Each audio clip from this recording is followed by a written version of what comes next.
সামনে কিন্তু ইন্টারমিডিয়েট পরীক্ষার রেজাল্ট বের হবে। কারো কারো কাঙ্ক্ষিত ফলাফল হবে না, অনেকেরই হবে, কারো কারো নাও হতে পারে।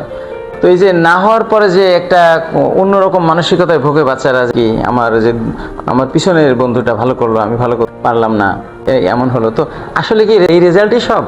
তো এই বিষয়ে আপনি কি ভাবেন? আসলে বিষয়টা হচ্ছে কি, আমাদের দৃষ্টিভঙ্গিটাকে পাল্টানো দরকার। মানে দৃষ্টিভঙ্গি গড়ে ওঠার পিছনে একটা অসম প্রতিযোগিতা, এটা অনেকটাই দায়ী।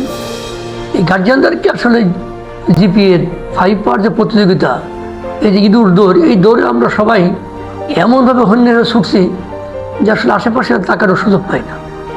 এই জন্য আমরা দেখতে পাই প্রতি বছরই রেজাল্ট হওয়ার পরে এসএসসি কিংবা এইচএসসি অনেক শিক্ষার্থী আসলে গার্জিয়ানদের মানসিক নির্যাতন বলেন, তাদের চাওয়া পাওয়ার সাথে বৈষম্যের যে মানসিক কষ্টটুকু, সেটা অনেকেই না মানতে পেরে বাচ্চারা হতাশায় ডুবে যায়। কিন্তু আমরা আমাদের অভিজ্ঞতা দেখি কিংবা আমরা যে কথা বলে থাকি, যে আসলে রেজাল্টই মানুষের জীবনের শেষ নয়। আমরা দেখতে পাই বিভিন্ন সময়ে যে যারা আমাদের প্রথম দিকের শিক্ষার্থী ছিল, তাদের চেয়ে মিড লেভেলের শিক্ষার্থীরা কোনো অংশেই তাদের বাস্তব জীবনের অর্জন কম নয়। এই জন্য আমরা দেখি মেডিকেল বিএড কিংবা আমাদের বিএম লং কোর্স কিংবা যারা বাইরের ঢাকা বিশ্ববিদ্যালয় কিংবা বাইরের বড় বড় বিশ্ববিদ্যালয়, সেখানে কিন্তু আমাদের অনেক শিক্ষার্থী যারা আমরা প্রথম সারিতে পাইনি,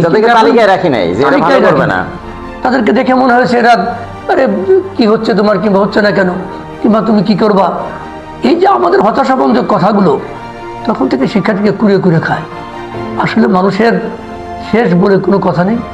আমি একটা কথা বলি, যদি বাচ্চাদের নীতি নৈতিকতার শিক্ষা আমরা দিতে পারি, যদি সে পথ না হারায়, যে কোনো আদর্শ মানুষ হয়, তাহলে যে কোনো মুহূর্তে সে ঘুরে দাঁড়াতে পারে।